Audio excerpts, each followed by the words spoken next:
Hey guys, welcome to a new video. Like, comment and subscribe if you enjoy.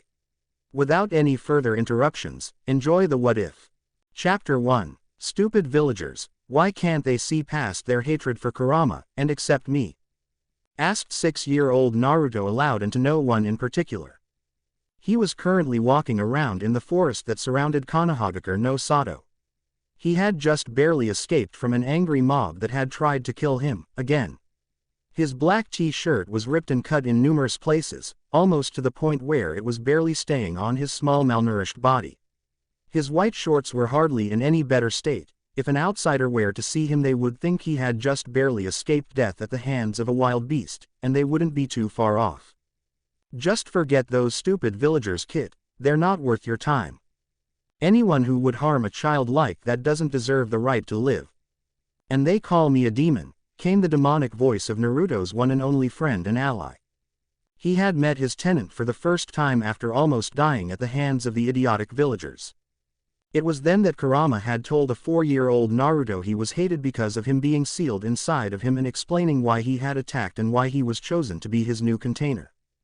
At first Naruto was angry with what his father, the 4th Hokage, had done, but after a while understood why his father had done what he did. I still don't get what my father saw in that hellhole of a village. All they care about is themselves, especially the damn council. That stupid banshee Haruno called for my death almost every day, while that bastard Danzo wanted me to become a weapon for the village. Over the years, Naruto had gotten training from Kurama in the basics of the ninja arts, stealth specifically, and thanks to his natural fox-like nature being enhanced by the presence of the most powerful fox on the planet and his 2 years of pranking and hiding, his skills in stealth and espionage were on par with the Anbu. With this knowledge and skill, Naruto had infiltrated and listened in on more than one council meeting. With the knowledge he had of the village's inner workings and some of the classified intelligence he had, the village would be forced to either kill him or meet his demands if he ever decided to use his knowledge.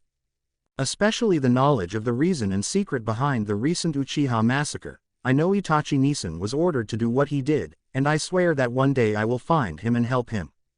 Other than Kurama, Itachi was one of the few people to ever treat him like a normal human and not some demon, the only other ones being his adoptive siblings. It was with Itachi's help that Naruto had managed to get to the level of skill he was at, and for that alone he vowed to one day pay Itachi back for the kindness he had shown him. Well, I guess I better find someplace to set up camp for the night. Hey Kurama, do you want to come out and hunt tonight? Asked Naruto to his tenant. Sure kid, I'll find us something good to eat, said Kurama as he prepared himself to be summoned. Biting his thumb, Naruto went through 5 hand signs before slamming his hand on the ground. Summoning jutsu. In a swirl of fire, a 9-tailed fox about the size of a horse appeared. Alright kid, I'll be right back with dinner. With that, he sprinted off into the forest away from the village.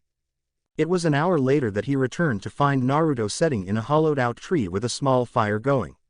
When Kurama put the boar he killed down, Naruto took out a kunai and began to skin the boar and prepare it for cooking. Not only had Naruto been training in the ninja arts, but he had also been taught how to survive in the wilderness for long periods of time. The frequent attacks by the villagers had made that skill a necessity. So Kurama, do you think we should go back to the village this time or not? Asked Naruto after he set the boar to cook over the fire. No, I don't think we should go back this time. The old man would just put us back in that rat hole of an apartment, while the villagers that did this would only get a slap on the wrist and be told not to do it again. We're better off never going back there, said Kurama as he stared at the fire. While he would never come out and say it, he did have a reputation to uphold. He had always thought of Naruto as if he was one of his own pups.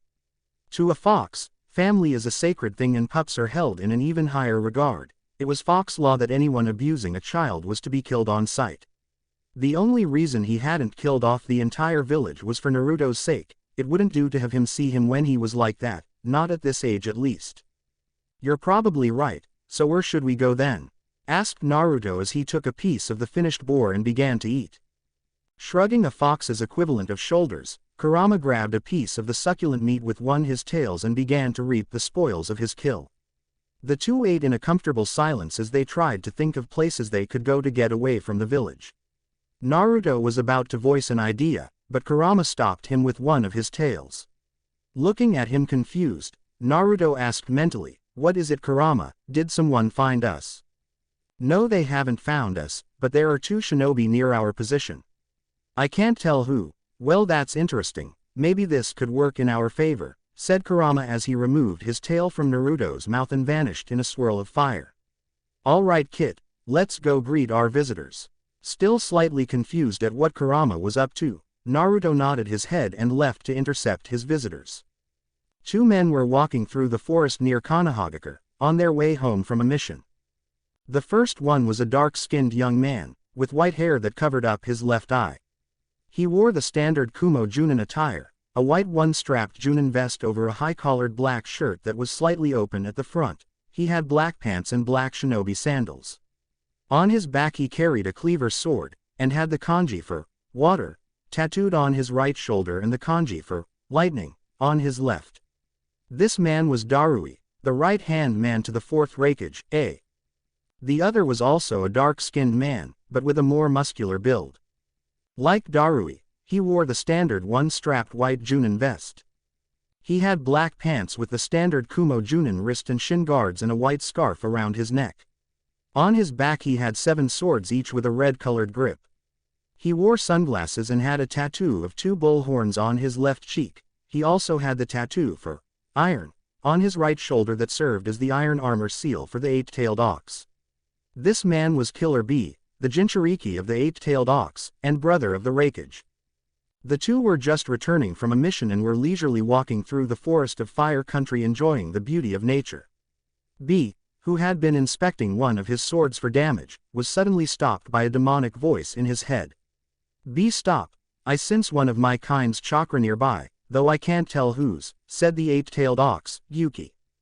B's sudden stop caught the attention of his companion. "B, you okay? I hope it's nothing dull," said Darui as he walked back to B. Not many things could cause B to suddenly stop moving so abruptly. Having full control of your biju tended to bring that kind of self-assurance.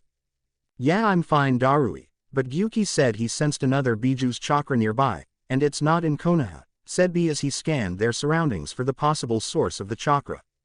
As soon as he finished, the 2 heard a rustle from a nearby bush. Each reached for their respective weapons, only to freeze when they saw a blonde-haired boy that was obviously malnourished come out of the bush. The boy couldn't have been older than 6, but what caught their attention were the 6 whiskers-like marks on both his cheeks. "Hey kid, are you okay? What are you doing out here?" asked Darui as he kneeled down to be on the same level as the kid, trying not to frighten him. He noticed that the kid's clothing was torn, almost to the point of it being more of a rag instead of a shirt.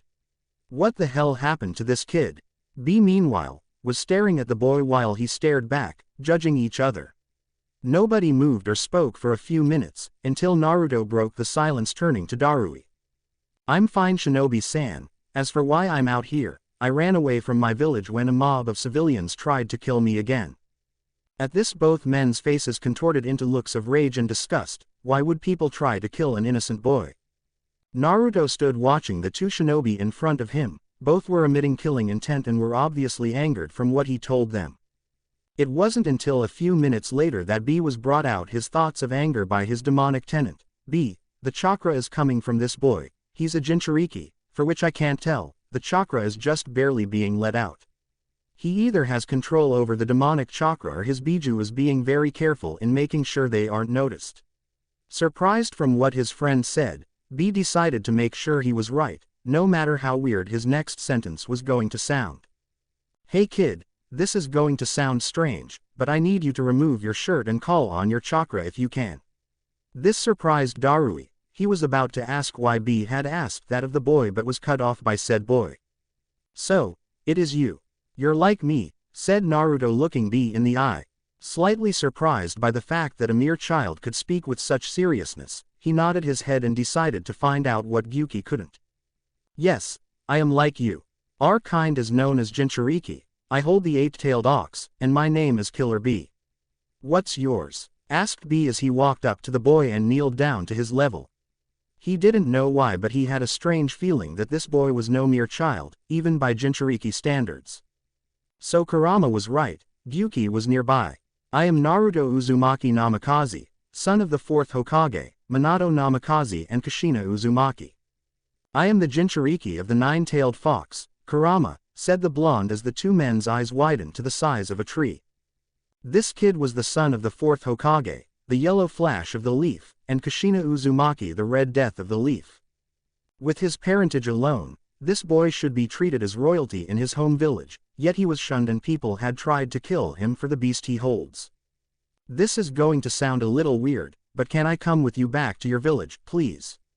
Now the two were even more surprised. The son of the most feared Hokage in the history of Konoha, Jinchuriki of the 9-tailed fox, wanted to come and join Kumogakure. I knew he wasn't an ordinary child, but damn. He's the son of the legendary Yellow Flash and the Red Death. With training he will be invincible, and I intend on being one of the ones to get him there, thought B while he tried to reboot his brain to a working level. Sure kid, you can come with us, said B as he got over his shock faster than Darui. Nodding his head, Naruto claimed on B's shoulder and they set out at full speed for Lightning Country. With Naruto's squeals of happiness being heard the entire trip. Kumogakure no Sato. It was a day later that the trio arrived in Kumogakure no Sato. They were on their way to see the wreckage while Naruto kept looking around at his new home. The buildings were different than in his old home, and when people looked at him they weren't looks of hate and disgust, but kindness and acceptance. When they arrived at the wreckage's tower, the guards bowed to Darui and B and sent kind smiles to Naruto, who gladly returned them. He had only received this kind of treatment from Kurama, Itachi and his siblings. When they reached the door to the wreckage's office they didn't even bother knocking and just went straight in. Kind of like what I did with that stupid old man Hokage, thought Naruto while he jumped down from B's shoulder and stood before the leader of Kumogakure. Yo bro, mission complete, but we picked up a little hitchhiker on our way back, said B while he fought to keep a smirk from crossing his lips. When bro finds out who Naruto really is, it's going to be fucking hilarious. I looked at the blonde before him and gave him a kind smile. Hello there, I'm A, the wreckage of Kumogakure, what's your name? He asked as he came around his desk and allowed Naruto a better view of him. He was a very muscular man, even more than B. He didn't wear a shirt, allowing everyone to see his well-defined chest. He had black pants on with a belt that had a gold plate on the front with the face of a boar carved into it. He had on the traditional white robe of a cage which served to cover 2 gauntlets on both of his wrists. I'm Naruto Uzumaki Namikaze, and before you ask, yes, my father was Minato Namikaze, the 4th Hokage and Yellow Flash. My mother was Kushina Uzumaki. If you will allow it, I would like to live in Kumo and become a shinobi of this village, said Naruto as A's eyes almost popped out of his head at this revelation. If those two had a kid, he would be a truly fearsome and almost invincible shinobi. Meanwhile in B's head, damn that was funny. Did you see the look on bro's face? Ha ha ha ha ha, I haven't seen him that surprised since dad told him he would be the wreckage. Very well Naruto, I don't see the problem with you joining our village and we'd be honored to have you as one of our shinobi, said A with a small smile. I have a feeling I may very well have just met my successor. Returning the smile, Naruto walked up to the wreckage and gave him a hug. Slightly surprised, A returned the hug and turned to B to tell him where to take Naruto, but he beat him to the punch. Bro, you should know that young Naruto here is a Jinchuriki like me and Yugito, he holds the 9-tailed fox. This of course nearly gave the young Kage a heart attack. Not only was the boy he hugging the son of 2 of the most powerful and feared shinobi to ever come from Konoha, but he was also the Jinchuriki of the most powerful and feared Biju in existence. Now I'm certain of it, I just met my successor and he is most likely the one who is going to kill me with a heart attack if all these surprises are anything to go by. Alright, B, I want you to start training young Naruto here to control the fox's chakra like you or Yugito. Also take him to the apartment building Yugito lives in. I'm sure they'd both get along very well with each other, said as he released Naruto from the hug and walked back to his desk and started writing some things down. The entire time all this was going on, Darui was silently watching Naruto, deciding whether or not to act on the feeling he had about the boy. His decision was made for him when his tattoo on his left shoulder began to burn a little, so he is the one who can harness the true power of the Black Lightning. Hey boss, I would like to train Naruto as well, he said in an oddly serious voice that didn't suit his laid-back attitude. Hearing the tone in his right-hand man's voice, I knew this was something serious. Why would that be Darui, and what would you train him in? Asked A. I would train him in what the third Raikage trained me in, the secret to the Black Lightning technique. Of all the answers A and B were expecting, this was definitely not one of them. The Black Lightning was one of the most powerful techniques Kumo had. As for why, because my tattoo reacted to him. When the third gave me this tattoo, he built in a seal that would react in the presence of the one person who was capable of harnessing the true power of the Black Lightning. Also, the third left me a scroll to give to my successor, a token of the one who first wielded the Black Lightning. This surprised both muscled men. The third, their father, had left behind a way to find a true successor to his unique technique. Very well, Darui, you will help train young Naruto in the secrets of the Black Lightning, while B will train the boy to control his Biju. But for now, B take Naruto to the academy. Today was the first day of class and I'm sure he would like to start on his road to becoming a shinobi, am I right, Naruto? Said as he turned to the little blonde, only to find him missing with a small dust cloud in his place. Looking back towards the two Junin, he noticed he was missing one, B. Darui, where the hell did B and Naruto go? He asked, completely confused. Darui, who had been staring at the door with wide eyes, was brought out of his stupor by the sound of his boss's voice. Look out your window, was all he said. Even more confused, looked out the window only to fall out of his chair laughing his ass off. There was Naruto running in the direction of the academy while pulling B by the arm, who appeared to be little more than a rag doll being thrown this way and that by a 6-year-old boy. I was wrong, Naruto won't be the death of me cause of a heart attack he caused. He'll kill me from lack of oxygen with how hard I'm laughing. When they finally reached the academy, Naruto was smiling like a goofball, while B was covered in bruises from being used as an entrail for the boy and mumbling something about energetic blondes being the death of me. They entered the building and headed for the classroom that I had given B before Naruto had literally dragged him halfway across Kumo to get here. When they reached the correct classroom, B knocked on the door and waited for the teacher to respond. With a quick enter, the two walked in and the class and teacher went wide-eyed at the sight of the guardian of Cloud walking into their class with a young blonde by his side. B-sama, what can I do for you? Asked the slightly odd Chunin. I'm just here to drop off Naruto, he just joined the village and wants to be a shinobi. I trust you'll treat him like all the others, said B as he handed the teacher the papers he managed to grab before Naruto gotten a hold of him. The teacher's eyes widened when he read Naruto's name, and almost died of a heart attack when he saw who his parents were. Looking to B for confirmation, the teacher saw him nod, and he almost passed out from the revelation. If everyone reacts this way to Naruto's identity, then we'll lose over half of our shinobi force thanks to heart attacks, thought B while he looked from the still awestruck Chunin to Naruto, who was studying his new sensei. He wore the standard Kumo Chunin attire, one strapped white flak jacket, black pants along with a black t-shirt. He also wore the standard wrist and shin guards of Kumogakure and was fairly muscled. Like most people he'd seen in Kumo, he was dark-skinned and had his long black hair pulled into a shoulder-length ponytail. Yes, well Naruto, I'm Bokudai Yuharo and I'll be your sensei for the time you're at the academy. Now why don't you introduce yourself to the rest of the class, said Bokudai as he gestured towards the class. Nodding his head, Naruto walked to the front of the class. Hey, my name is Naruto Uzumaki Namikaze. I am originally from Konohagakure, but I ran away because I was hated. When he was finished, B stepped up and put a hand on Naruto's shoulder. Turning to one of his new senseis, Naruto saw that he had a serious face on. Naruto, after you're dismissed, you'll be starting your training with me to control him, alright? Yugito, I want you to show him where we normally train, alright? He'll be joining us. B finished looking over towards a blonde-haired girl who had her hair in a braid. Wait, Uncle B, do you mean, he's like us? Asked Yugito as she rose from her seat with a look of shock on her face. B was about to answer the shocked girl when another voice cut him off. Why would you think someone as cute as this new guy would be like you, freak? You're just a monster cat, like the one you hold, said another random girl, as most of the class started agreeing. Yugito seemed hurt by all of this and looked ready to cry, before a girl with dark skin and vibrant red hair went to comfort her. Naruto was surprised. B hadn't mentioned that there was another Jinchuriki his age, but his surprise was soon replaced with anger when he heard what the other girls said about her.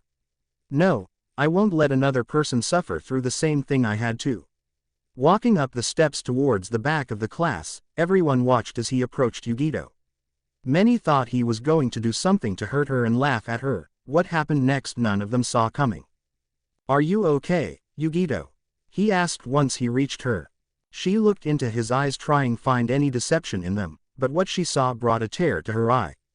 He had the same eyes as her, ones that knew pain, what it was like to be rejected, feared and hated by those who didn't understand what they were. The tear fell down her cheek when he embraced her and tried to comfort her. Returning the hug, Yugito could do little other than sigh in content. She didn't know what it was, but there was something about this new guy that just made her want to stay with him for the rest of her life. Not believing what she was seeing, the same girl who made fun of Yugito earlier spoke in an almost hysteric voice. "What, you can't honestly like her? She a monster, she has the two-tailed monster cat sealed in her." She would have continued, but suddenly the entire classroom was filled with unimaginable amounts of killing intent. Bokudai was scarred. The thickness of the killing intent he was feeling was incredible and terrifying at the same time. He looked over at B thinking the killing intent was coming from him, but was surprised when he was wearing a smirk and wasn't radiating anything.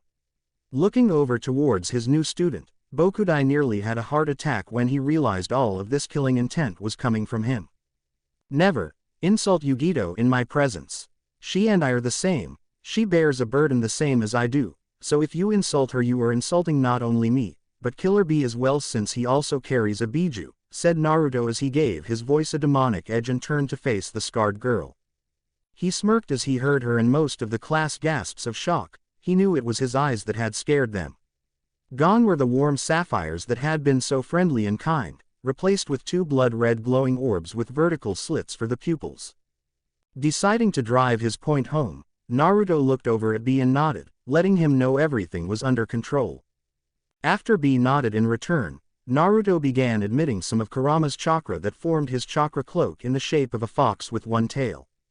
"She may hold the two-tail and B may hold the eight-tail, but my burden is the hardest to bear, for I hold the nine-tailed fox inside me." When he finished speaking his cloak receded and his features returned to normal.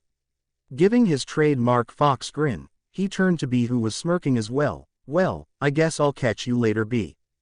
Don't worry, I'll watch out for Yugito and make sure that anyone who tries to insult her will pay dearly." "All right Naruto, Yugito make sure you show Naruto where we train every day. I'll catch you two lovebirds later, see ya." With that B walked out of the room, leaving behind a stunned class, a smirking Naruto, a blushing Yugito and a smiling teacher. "It seems these next few years won't be as boring as I thought."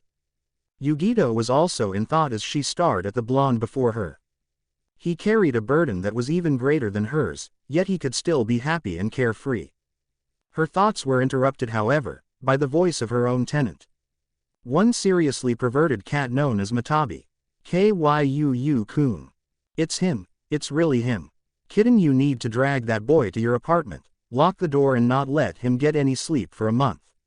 Mata, knock it off, I will not drag him to my apartment, and you know we can't do that, we're barely six for God's sake. Kitten please see, I need my Kyuu-kun and I need him now. Too bad, you'll have to wait." With that Yugito cut the connection to her tenant so she didn't have to listen to her rant about being denied her Kyuu-kun time. "Alright class, well let's begin shall we? Naruto, why don't you take a seat next to Yugito so we can begin?" With that, Naruto started on the road to his new life as a ninja of Kumogakure. Chapter 2. 6 years later, Naruto sat beside Yugito waiting for the rest of the class to arrive and to receive their team placements. Over the years Naruto had changed greatly, and become one of the most feared people in his class, with Yugito a close second. The reason the two were so feared was because of their habit of showing their chakra cloak when someone pissed them off. After Naruto had defended Yugito during the first day of class, he was welcomed with open arms into Yugito's little circle of friends. The first one was Samui. She was a blonde like the two of them, though hers was straight and reached her shoulders. She wore the standard kunoichi attire for Kumogakure, with a short sword strapped horizontally to the back of her hip. Unlike most girls in their class, Samui was well endowed in the chest, already having a nice C-cup, which caused her to have constant back pains. Another one was the red head he saw comfort Yugito on the first day. Karui was a dark-skinned girl with yellow eyes. She wore the standard attire for a Kumo kunoichi like Samui, but she had a katana sword strapped to her back. She also wore her new headband like a bandana. The last of their little circle of friends was a boy named Omoi. He was dark-skinned like most people in Kumogakure. He had short white spiky hair and wore the standard shinobi garb of Kumo and carried a katana on his back like Karui, but he wore his headband in the regular fashion. A little quirk about Omoi was that he always had a sucker in his mouth and was overthinking things constantly, which caused for Karui to beat him up every now and then. Naruto and Yugito were the odds ones out of the group, opting to wear some more unique clothes than just the classic shinobi and kunoichi outfits of their village. Yugito wore a short-sleeved purple and black shirt that showed off her developing figure nicely, with black pants that had a purple cloud pattern on them. She also had on purple fingerless gloves with beads wrapped around her left hand. She had her hair in a long braid and her new headband was tied around her forehead. Naruto now wore a pair of baggy black pants with a red stripe going up either side them, along with a black sleeveless shirt with a red nine-tailed fox on the back that showed his muscled arms. His forearms were both wrapped in black medical tape, and on his right shoulder was a tattoo of the kanji for lightning, much like his sensei Darui's. He had a ninjutsu sword strapped to his back that had the head of Black Fox as the guard, with his headband tied around his left bicep. Over the years he spent training with his senseis, he had come a long way, though he was only slightly stronger than a rookie chunin without Kurama's chakra and influence. Thanks to the training he got from B, he was able to control up to 3 of Kurama's tails without going berserk. Though he and Kurama were on good terms and their chakras didn't fight one another, the potency of the demonic chakra alone was enough to make him go berserk. His training with Darui had also been very productive. He now knew about 8 or so lightning-style jutsu, and he could use 5 of them with the Black Lightning. He had learned early on that the Black Lightning wasn't a Kekkei Genkei or anything similar to it, it was just a much more potent form of lightning itself. Instead of using high-speed electrical currents that formed regular lightning, to use the Black Lightning one had to use their chakra to slow down the electrical currents, which allowed higher concentration of electrical energy to be delivered at once, and also gave the lightning its dark coloring. However, for one to be able to use this ability, one had to have an insanely high affinity for lightning-style chakra. He also knew though that there were jutsu that could only be used with the Black Lightning, and he wouldn't learn any of those until he made chunin. Just as the last students were sitting down, their sensei, Bokudai, walked into the room with a clipboard in hand. Turning to the class, Bokudai gave them a proud smile and congratulated them one more time on graduating, before he started reading off the teams. Naruto tuned most of them out until he heard his name called. Team 20 will be an assault and assassination team, Naruto Namikaze, Yugito Ni, and Karui. Your sensei will be Darui, you will meet him at Training Ground 20. Team 21 will be a rescue and support team, Samui, Omoi, and Uzumaki, your sensei will be Shi. Meet him at Training Ground 21. After the rest of the teams were assigned, everyone started leaving with their teams to meet with their new senseis. When Naruto and his team arrived at the training ground, they found Darui sitting in the middle of it, looking bored out of his mind. "Hey Darui-sensei, hope things aren't too dull for you," said Naruto as they approached their new old sensei. "With you 3 as a team, I don't think things will ever be dull for me for a long time to come," said Darui as he gave his students a smile, which was returned. "Well, why don't we introduce ourselves, even though I doubt any of us need one. My name is Darui and I will be your sensei from now on. I like relaxing and doing missions with my partner Shi. I dislike those who would bring harm to Kumogakure. My hobbies are helping boss out whenever he needs it, and my dream is to protect the boss with my life." When he finished, Darui pointed towards Naruto to go next. "I'm Naruto Namikaze. I like training and my friends. I dislike anyone who insults my friends and the villagers of Konohagakure, and my hobbies are training to use my Black Lightning and hanging out with my friends. My dream is to one day become the Raikage and lead Kumo to glory, and to one day start a family with the girl I love," said Naruto with much conviction in his voice. He glanced at Yugito when he said the last part. This didn't go unnoticed by Darui or Karui. Next, our other blonde friend, said Darui with a knowing smirk directed at Naruto, who blushed a little at the smirk. My name is Yugito Ni. I like my friends, I dislike those that can't accept me for me, and my hobbies are training and hanging out with my friends.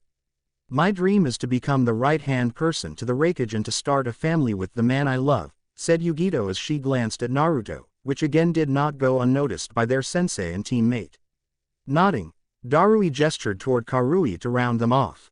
I'm Karui. I like training to use my sword and beating the crap out of Omoi. I dislike when Omoi starts overthinking things. My hobbies are training to use my sword and my dream is to become a well-respected kunoichi of Kumo, said Karui. Alright, that's it for today. Meet me here tomorrow morning at 8 for our first mission and some training, said Darui as he got up and left to who knows where. A week later. For the past week Team 20 had trained with Darui in the mornings, and did missions in the afternoon. It was now Saturday and Team 20 was once again on another D-rank mission. Their mission was to capture the demon dog, Ukami, the lightning daimyo's wife's dog. They had chased the thing all over the village and were currently trying to surround it and capture it.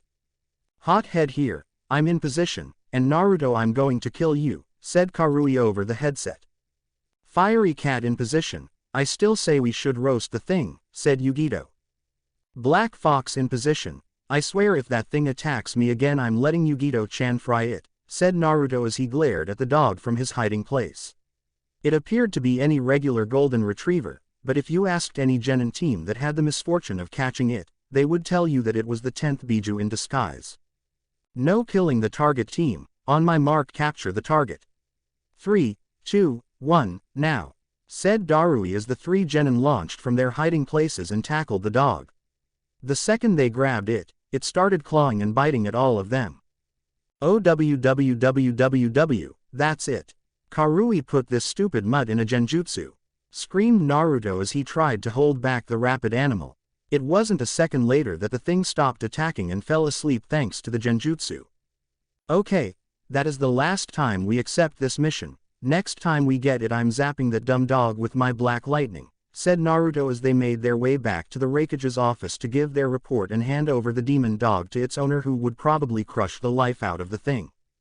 They were right, the first second the daimyo's wife had her dog back she started squeezing the life out of it.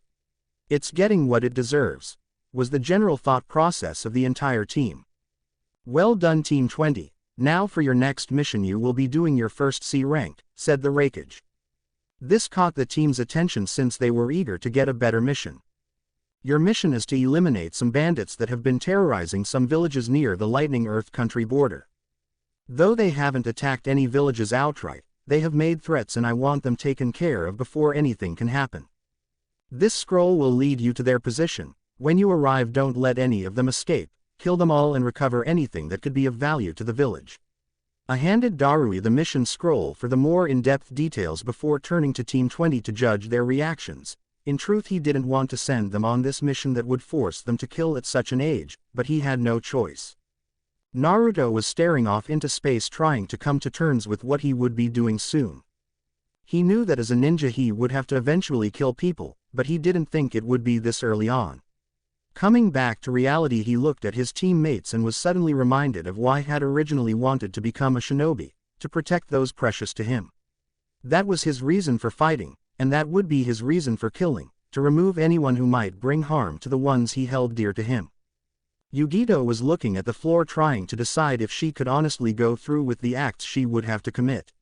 She knew she would kill eventually, it was part of the life of a kunoichi, and it was the basic essence of survival. Kill or be killed, that was it, plain and simple. She was a survivor by nature, as was the nature of all Jinchuriki. She would survive not only for herself, but for Naruto. She vowed to herself to always be by his side and to do that she needed to survive. Karui wasn't taking the news of their new mission as bad as her teammates. Being from a clan of swordsmen, she had been forced to undergo a basic test to see if she had what it took to wield and learn the art of the sword. When it comes to skills with a sword, there was no room for error or hesitance. The test had made her raise a rabbit for a month and at the end of it she was ordered to kill it with her katana. This was the test she had to pass to even be allowed to wield a blade. She wouldn't like it, but she would go through with it. Darui sent a concerned glance to his team, he knew that for each of them that this would be their first time killing another human being. He was about to request that his team take on a different mission until he saw the fire and determination return to their eyes. He smiled at this. He knew his team wouldn't like having to kill, but they would do it if it meant protecting each other. When they weren't training, he would often watch as his team hung out with their friends, and he noticed how protective they all were of each other. He remembered on one such occasion when an older civilian boy had tried to come onto Yugito, only to be shot down. He didn't like that so much and had tried to grab Yugito to have his way with her. He had about jumped from his position on stop the boy, but Naruto and the others had beaten him to the punch. The boy had to spend about a year in the hospital, and was still spending his time there. It was rumored that even though he would recover from the beating itself, he would not be touching anybody ever again. "All right, boss, we'll head out within the hour to begin our mission," said Darui before turning to his team. "Meet at the West Gate in 30 minutes and prepare for an all-out fight when we reach our target." The three genin nodded before heading towards their respective homes to prepare for the mission. West Gate 30 minutes later. Darui stood waiting for his team to show up. He was currently going over the instructions on the mission scroll, trying to find the fastest way to their target. His thoughts were interrupted when he heard 3 people land in front of him. Looking up revealed it to be his team, each of them combat ready. "All right team, let's get moving before things get too dull." With that said, Darui launched himself down the mountain with his genin quickly following. They continued down until they cleared the cloud bank and saw the small forest that surrounded the base of the mountains their village was built on. Once they were close enough to the forest, they jumped from the mountain into the treetops and began moving through the forest, heading in the direction of the bandits' camp. It was a few hours after they cleared the forest and made it to a stone quarry that resembled the border of Earth Country. At the center of the quarry they spotted the bandit camp and noticed that many of the bandits were sitting around doing whatever to keep them from getting bored. "Okay team, it seems that there are about 40 or so bandits in all. We'll each take a different part of the camp. Naruto, you take the north, Yugito the east, Karui you take the south, and I'll take the west. Try and kill them as quickly and as silently as possible, avoid any actual battle as best you can. Take your positions and wait for my signal to move," said Darui as he vanished from his spot along with Naruto and Karui, each heading to their respective parts of the camp, leaving Yugito to the east side of the camp. It took about 5 minutes for everyone to get into position around the camp, each waiting anxiously for the signal to attack. They didn't have to wait long, for as soon as the last fire in the camp went out, Darui gave the signal and they made their way into the camp. Karui rushed into the camp with her katana drawn and at the ready. Her part of the camp held most of the tents, so her targets were all asleep, except for the 2 that were about to go to sleep before they lost their heads. Sheathing her katana, and taking out some kunai, she made her way silently into each of the tents, slitting the throats of any bandits she found. Yugito moved with the grace and speed of a cat as she jumped from her spot among some stones. She landed on a table where about 5 bandits were sitting around playing poker in the moonlight. With kunai in hand, she spun around, slitting all of their throats before they had time to make her appearance known. Unfortunately, one of the bandits that was passing by saw the whole thing and called her help as he charged her. About 4 more bandits came running towards her with katanas and knives drawn and ready to strike her. Jumping over the swing of the first bandit, she delivered a quick kick to his head, disorienting him and giving her enough time to stab her kunai into his neck. Turning to the other approaching bandits, she let loose 8 shuriken before placing all of them under a genjutsu Karui had taught her. It disoriented the target to the point that they couldn't tell which way was up or down. Unfortunately, the genjutsu would only last about 5 seconds, but that was all she needed as her shuriken met their marks and the corpses fell to the ground. Naruto launched a handful of kunai when the signal came, effectively killing 5 bandits in the process. Moving into the camp, he drew his ninjutsu to block the strike of one of the bandits who managed to avoid the kunai. Pushing him back, Naruto took advantage of his opponent's loss of balance and quickly let loose a shuriken that embedded itself in the man's neck. Charging the remaining 4 bandits in his part of the camp, Naruto made quick work of them with some well-placed kenjutsu strikes. Seeing no more bandits in his part of the camp, he made his way into the heart of the camp to see if his teammates needed some help. Darui didn't take any chances. As soon as he gave his team the signal to attack, he formed some lightning clones and moving as one, they each killed a bandit with their cleaver swords. Releasing his jutsu, Darui made his way deeper to meet up with his team and to kill any remaining bandits. When he arrived at the middle of the camp, he wasn't surprised to see the rest of his team arriving at the same time. "Well done, team, you've just completed your first C-rank mission," said Darui once they were all together. "Now all we need to do before we return to the village is ransack this place for anything of value." Nodding, they all split up to cover a different part of the camp, agreeing to meet up back in the center once they were done. With Naruto, "Man, I knew bandits were unorganized, but this is fucking ridiculous," thought Naruto as he continued to search the extremely messy weapons storage. "I've been searching in here for almost 20 minutes, and I haven't even made it halfway through this place." As he continued to push his way through the piles of poorly cared for weapons, something in the corner of the room caught his eye. Moving over to check what it was, he found a medium-sized wooden chest with slightly rusted metal accessories. However, it was what was drawn onto the chest that had his full attention, as well as causing his eyes to grow to the size of saucers. There on the top of the chest was the famed and feared red swirl of the Uzumaki clan. "This belonged to my clan. How in the 7 levels of hell did some stupid bandits get their hands on something like this?" thought Naruto with barely contained rage. Looking over the chest, he found what he knew was a blood seal carved into the center of the swirl. Biting his thumb, he smeared some of his blood onto the seal, hearing a soft click as he did so. Lifting the lid as if it were made of glass, Naruto felt his breath hitch when he saw 6 scrolls inside of the chest. The first scroll was about 2.5 feet long with a black body with silver edges. Drawn all over the body of the scroll were numerous seals, all linked to another blood seal in the center of the scroll. The other 5 scrolls were all one solid color and were about a foot in length, and like the large scroll they all had seals holding them closed. One thing Naruto noticed was different about the smaller scrolls was that each of them had something written on it. A dark blue scroll had Sujin written in kanji. Next to it was a dark green scroll with the kanji for Fujin. The third scroll was a blood red color with the kanji for Kajijin. A brown scroll with the kanji for Chijin sat next to it, and the last scroll was a shade of yellow that seemed to match his own hair with the kanji Raijin on it. Looking away from the scrolls at the sound of something falling nearby brought Naruto's attention to an envelope attached to the inside of the lid. Opening the envelope revealed a letter written in clean, crisp handwriting. "To the Uzumaki that finds this. First off, allow me to introduce myself. My name is Mito Uzumaki Senju, wife of Hashirama Senju, the first Hokage of Konohagakure no Sato.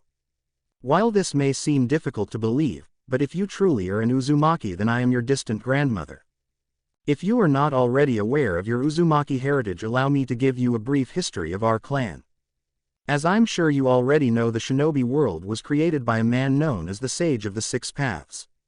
Many have forgotten, but those who haven't believe that the sage only had 2 sons, the elder which received his father's eyes and would go on to found the Uchiha clan, and the younger which received his father's body and would go on to found the Senju clan.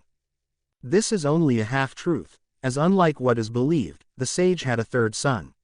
Where the eldest son received his father's eyes, and the middle son received his father's body, the youngest son received something of even more value than his 2 brothers, his father's mind. With the knowledge the youngest received from his father, he was able to help his father perform a task that would forever change the ninja world. The birth of the Biju. The sage, when he was in his prime, faced a great evil known as the Jubi. He managed to defeat the great beast by sealing it inside of himself. Becoming the first Jinchuriki, the sage knew that with his death the Jubi would be released upon the world, and even if his sons were to all fight as one, they would still be defeated. So he called on his youngest to help him split the Jubi's power into multiple pieces. They, however, could not just leave the power without a host to contain it, so they took 9 freshly born animals and sealed the power into their bodies, giving birth to the Biju as the world knows them today. It was this son that would go on to found our clan, the Uzumaki. However, as time passed, our clan became more and more feared for our vast knowledge in any and all shinobi arts. It was this fear that led to multiple attacks on our home village of Uzushiogakure.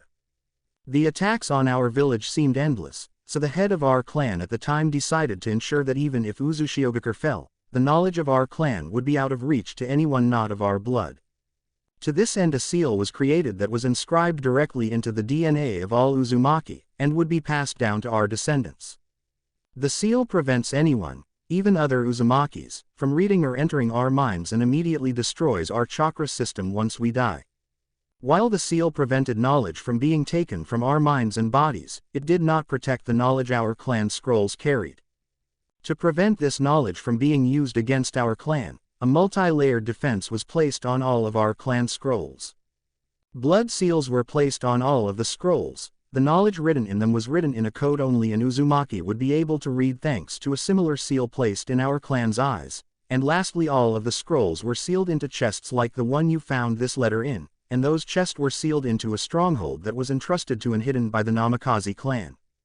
Shortly after this, however, the fears of the clan came to pass, the fall of Uzushiogakure.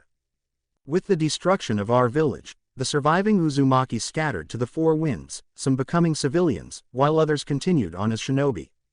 I myself continued my life as a kunoichi, and eventually married Hashirama Senju, the head of the Senju clan. Once Hashirama took the title of Hokage after he founded the village alongside Madara Uchiha, I began to search for the other surviving Uzumaki to bring them to our new village. What I discovered, however, was not what I was hoping for. Almost all of our clan were hunted down and killed, and only one other Uzumaki had survived. I brought the young boy to the village, and since I could not have children of my own, I adopted him and raised him as my own. The chest before you was not sealed with the others because it holds the only key to unlocking the vault that holds the others. The black scroll contains the beginnings of the Uzumaki clan's knowledge of sealing. Also contained in this scroll is the summoning contract for the Uzumaki clan, the Foxes. This summoning contract is the key to the vault, for only with the chakra of the nine-tailed fox himself will you be able to unlock the vault. The 5 smaller scrolls contain the knowledge and the hidden locations of the Uzumaki clan's greatest weapons, the 5 elemental swords. These swords contain the harnessed energy of the 5 main elements and have been blessed by the very gods they are named after. It was with these swords that the shinobi of Uzushiogakure had managed to defeat the multiple attempts to destroy our village. But like our knowledge, we feared what would happen should they fall into the wrong hands. So they were scattered around the continent, each hidden and awaiting the day they are needed once more. I must go now. My time on this earth is at an end. Know that I will be watching over you, along with the rest of our clan. I only ask that you use this knowledge to bring honor back to the Uzumaki, and to strike down those who would bring darkness to this world. Good luck, young Uzumaki, and remember to always follow your heart. Mito Uzumaki. Naruto was stunned. His clan was a direct descendant from the youngest son of the Sage of the Six Paths. Not only that, but they possessed knowledge passed down from the sage himself. Despite all of these revelations, there were a few things he needed answers to, and he knew just the fox to get them from. Hey Kurama, were you aware of this? Some of it, yes. I remember my birth. I was born premature and most likely wouldn't survive a week. That was when the sage and his son came and took me away. After they sealed my power into my body, I swore to always stand by the youngest son and his family. However, I knew I couldn't stay in the human world as I was, so I found and challenged the leader of the Fox Summon for the right to lead the clan. I won, and presented the Fox summoning contract to the youngest son. You see, there are 2 contracts for every summoning animal clan, one for the humans and one for the clans themselves. The one I had you sign all those years ago was the brother to the scroll contained in the scroll before you. Also, I remember being summoned at one point by the head of your clan and asked to focus some of my chakra into a seal they designed. I never knew what it was for, but I guess we do now, said Kurama through their mental link. Nodding in understanding, Naruto closed the lid of the chest, hearing the blood seal reactivating before taking out a pre-made sealing scroll and sealing the chest away for easier transport. Making sure there was nothing else that could be of value to his village, he left and started making his way back to the center of the camp where his team was waiting. With Team 20 same time. What's taking him so long? Asked Karui as she inspected her katana for any defects. It had been about 20 minutes and they had each already gone through their part of the camp and sealed away anything of value. I don't know, Karui, but remember Naruto had the largest part of the camp to search, so it might take a little longer, said Darui as he leaned against one of the larger rocks in the camp. True, But still it shouldn't be taking him this long to search for anything that might be valuable, said Yugito as she kept glancing in the direction that Naruto had left. Just as she was about to go and look for him, she saw a familiar head of blonde hair coming towards them. Looks like he finished, she said, catching the attention of her sensei and teammate. They looked to see Naruto walking towards them, looking off into space, a habit of his when he was deep in thought. Hey Naruto, did you find anything? Asked Darui, only for Naruto to continue looking off into space. This set off warning bells inside everyone's heads. When Naruto got into a state like this, only the three of them were able to get him out of it.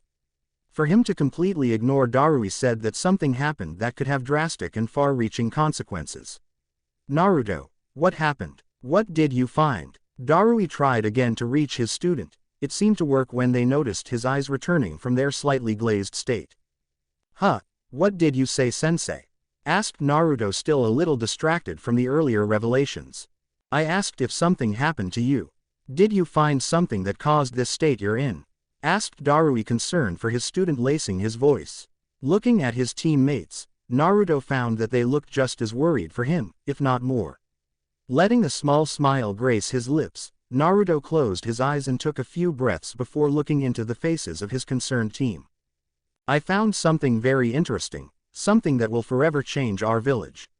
I found a chest containing scrolls with the Uzumaki clan's unique art of sealing jutsu, and I plan on learning everything the scrolls have to offer, said Naruto, shocking the rest of his team. If what he said was true, then the possibilities were almost endless, because no one outside of the Uzumaki clan could understand and perform their unique style of sealing and jutsu. Guys, hey, anyone in there? Shaking off the rest of their shock, the rest of Team 20 nodded in understanding and sent a smile to Naruto. Returning the smile, Naruto started off in the direction of their village with his team following. Don't worry everybody, I swear on my life that I will bring honor back to our clan, and I will destroy those that would seek to stop me.